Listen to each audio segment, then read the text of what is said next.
to another Adventure8 Newsweek. We've got a number of topics to cover today. One of them is actually working out what sort of helmet to use for international travel on motorcycles. And I've got my preferences, and I'll show you a couple of helmets today. Our Himalaya group, so far, we've got 9 participants for the August ride, Royal Enfield ride across the Himalayas. That's from August the 16th to August the 30th. So there's 3 more spots left. For those late entries, it's still available. You can still participate. If you want a trip of a lifetime on Royal Enfield motorcycles, riding up to 5,600 meters above sea level, that's higher than Everest Base Camp, this is the adventure for you.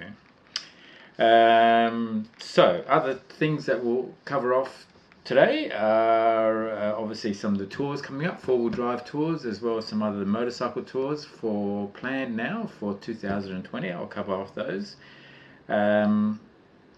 Getting more sophisticated, going to get some lapel mics and just see how that goes with recording for future Newsweek sessions. And also disaster, coffee machine broke. Had to do some research on Google to find a new coffee machine, espresso coffee machine, something, manual type control where you can control the pour, you control the milk frothing. So there'll be more on that in future updates. So okay, first things first, helmet. I've got the GoPro7 set up. Now theoretically it's voice control, so let's see how that goes. GoPro, start video. There you go, it's recording. So now it's seeing what I'm using to record and my lighting setup, so I'll be able to actually show you this as well as this is recording. Now obviously the idea of this is to make it hands-free, so when you're riding along you could be filming the action as it happens, and then when you want to stop recording you just say GoPro, stop recording. Done.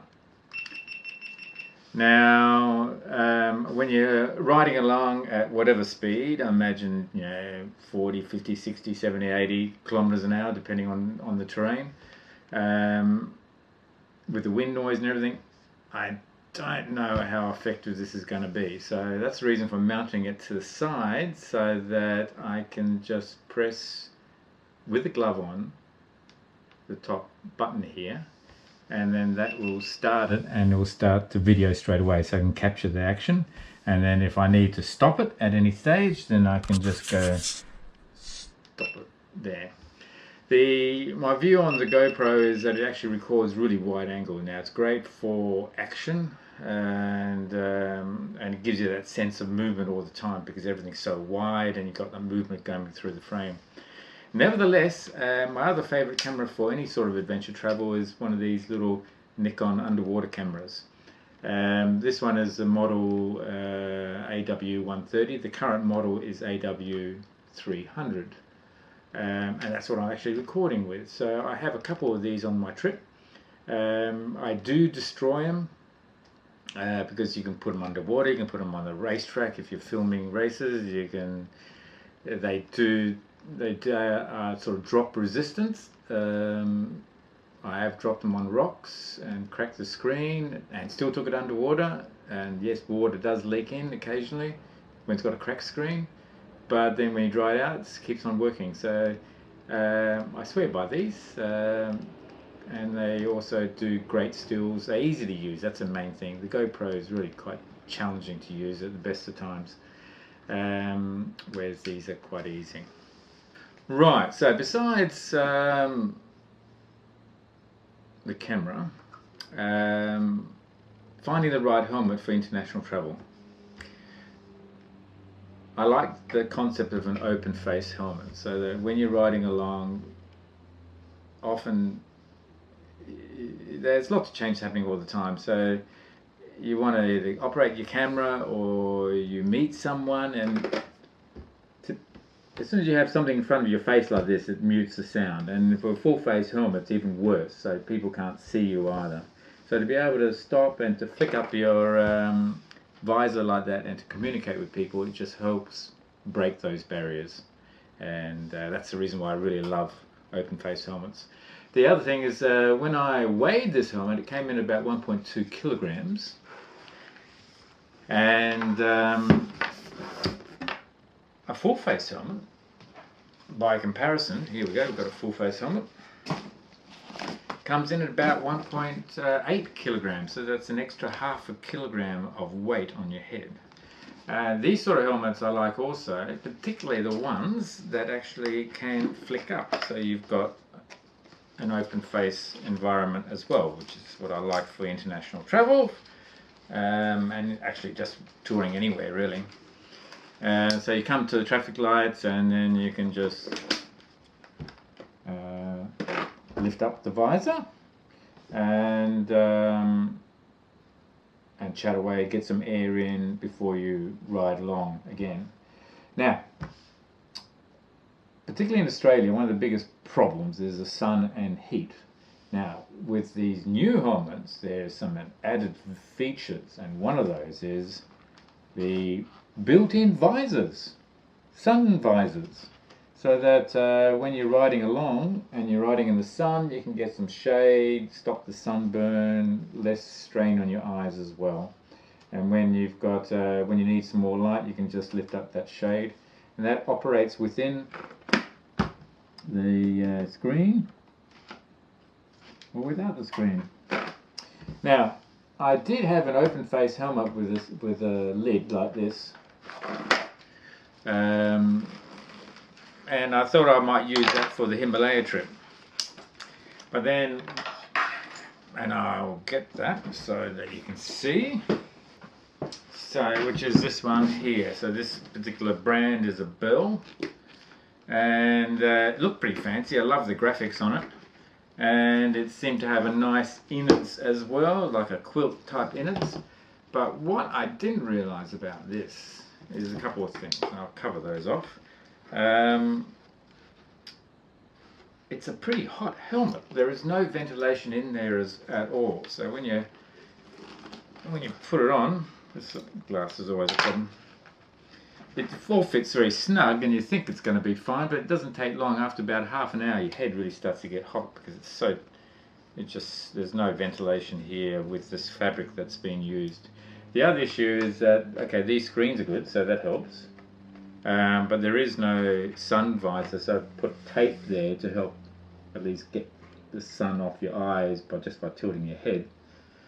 But being sort of a clip-on arrangement is that if you have it like that, you turn your head like that, then the wind grabs it, does that, or if you look up like that, the wind can grab it and then lifts it up. So it's a real pain in the neck sometimes with the wind, depending on how fast you're going. If you're going slow, it really doesn't matter.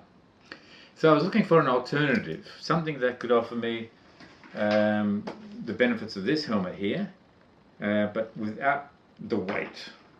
And I never thought that I could be able to get the sunshade visor inside the mechanism as well, until I found this helmet. So this is a Caberg, so I've got no idea where this is manufactured. Uptown Caberg. The website is caberg-helm.com. It's got Italian colours, so whether it's Italian or not, I don't know. But the lining seems to be a lot more ventilation in here. It's a synthetic fabric here, so appears to be more breathable. And the main thing about this helmet is that it's also got a sun shield here, sun visor, and it works with my glasses, which is even better. So you can keep the sun off your eyes, makes it easier, and this still operates like that. Being an integrated system like on a full face helmet with a flick up face. It's got more resistance in a number of positions. So I've tried this out already in the wind, and it doesn't flick up, and when it is closed, it doesn't close automatically either. So this seems to be the best of both worlds. And then mounting the GoPro here, I'm able to get ideally everything that I want to be able to take the photography, the movie, and have the comfort, easy communication with people. I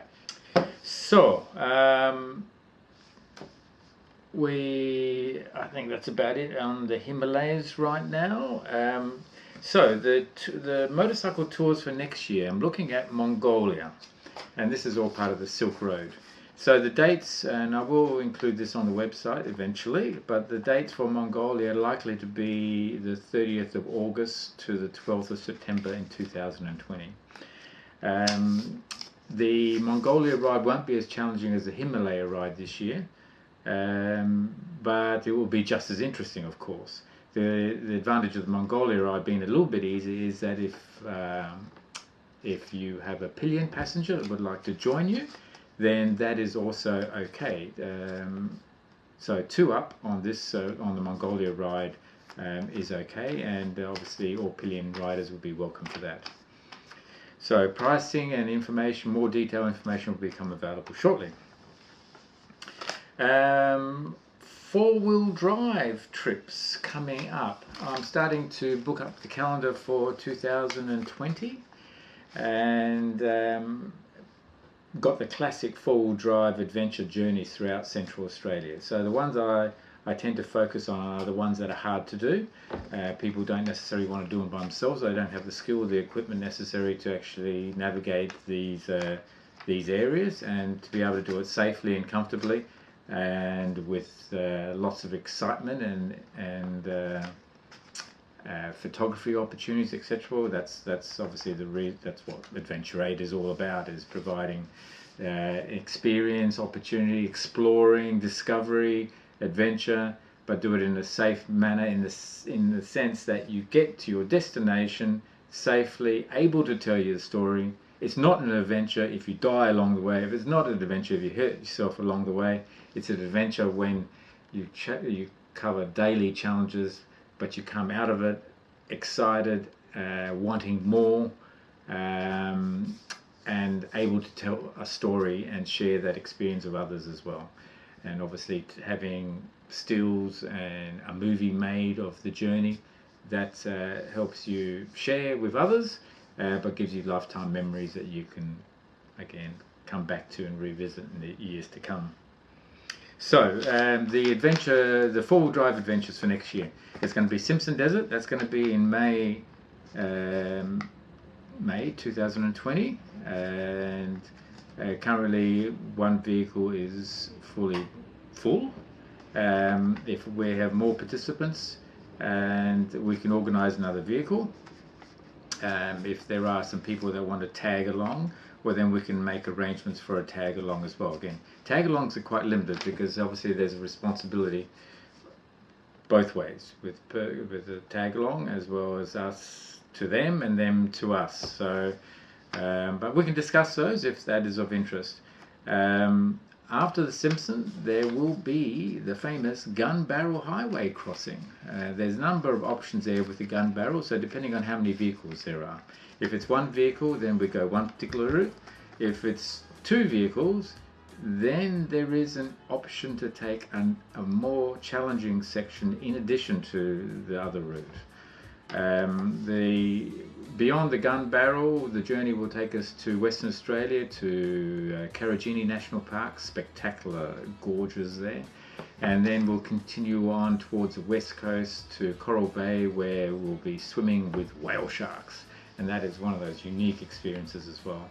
From Coral Bay, we're heading back north up to Broome, and that's basically where the tour ends for that part of the journey. Obviously enjoying magnificent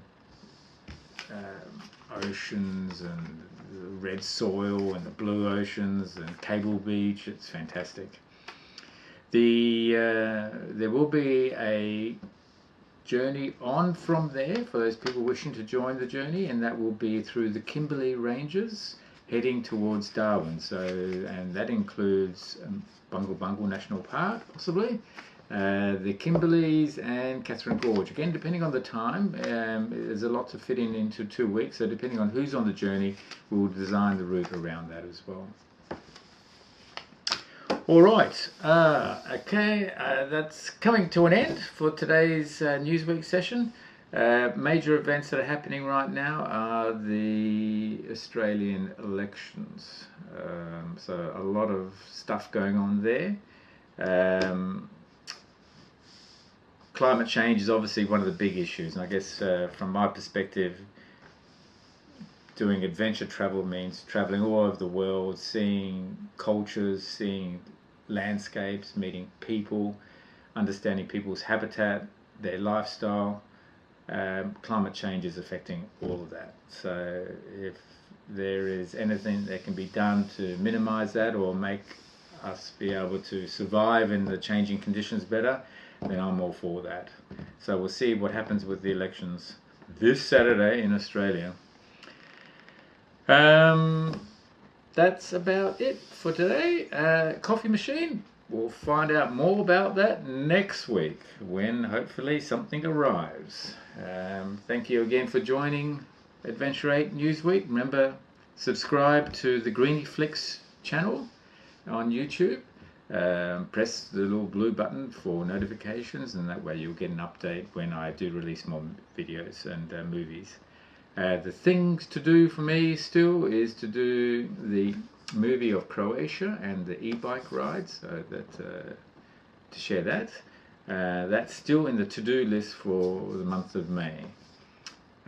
Wish you all a great week, and again, if there's any comments, questions, please do comment, do ask questions. That also helps me understand what sort of things are of interest, and I'll include that in the Newsweek updates. Thanks again, folks. See you soon.